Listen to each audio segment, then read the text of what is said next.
everyone, welcome to 99.6 The Howl. For the uninitiated, this is an unedited YouTube vlog discussing everything Arizona Coyotes, and thank the Lord, thank goodness this team remembered what kind of team they are. I mean, I haven't seen a game like this since New Year's Eve against the St. Louis Blues.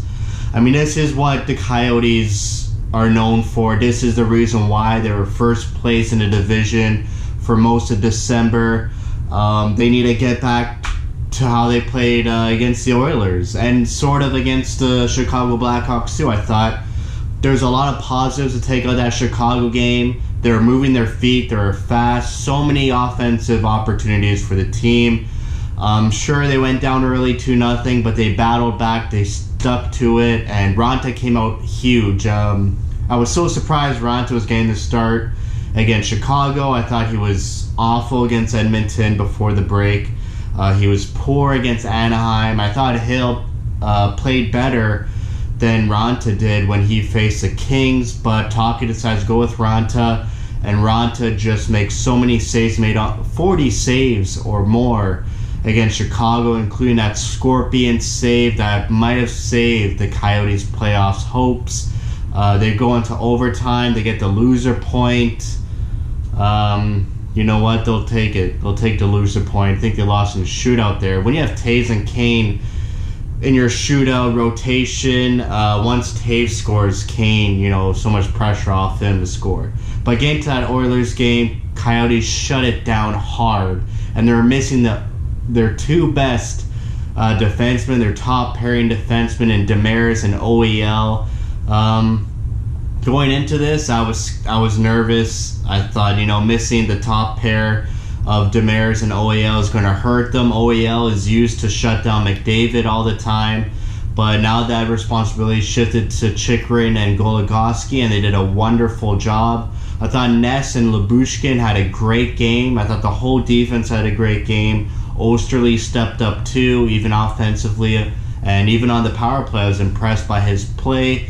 Forward-wise, Garland continues to be Connor Garland, 18 goals. He's going to be the Coyotes' first 20th goal scorer in about 2 seasons. I forget who was the last 20 goal scorer, probably Keller, maybe in his rookie season. But Garland, just such a unique player. Love watching him, so hard. He battles every shift. Just wish every hockey player could play like him, but for some reason, they don't.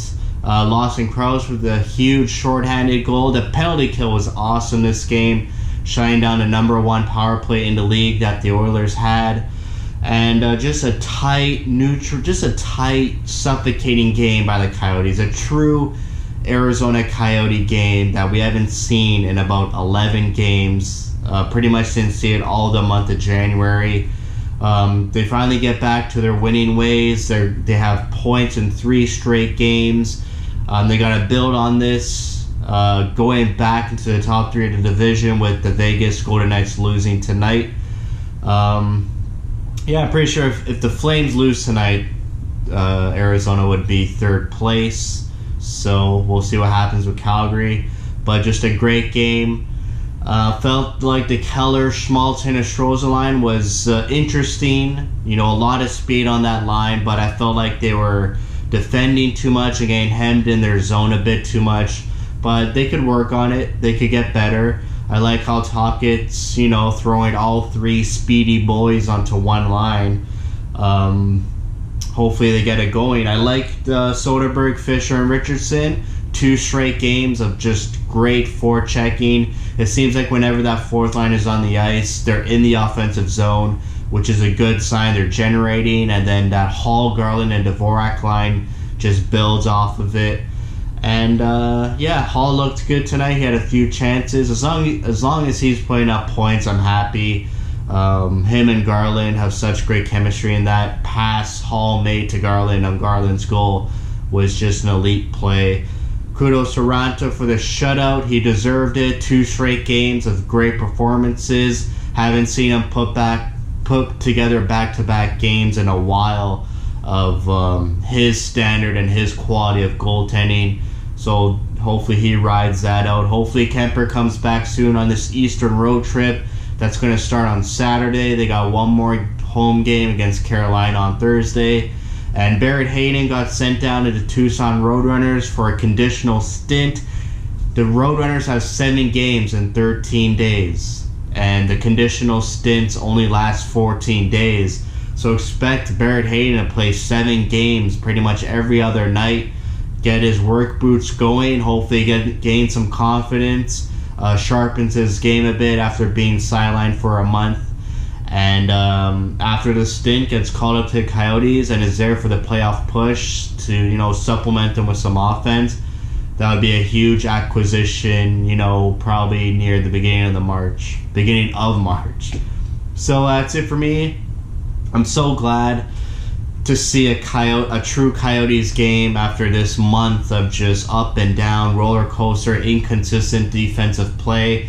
Just a great game to just build off of. It's great to see that they remembered how to play Coyotes hockey, and they just got to continue this forward. Just that suffocating tight D with some solid goaltending and 2 goals, 3 with the empty netter. That's all you need for this team, and that's how they win games. So that's it for me. Thank you for watching. Thank you for your support.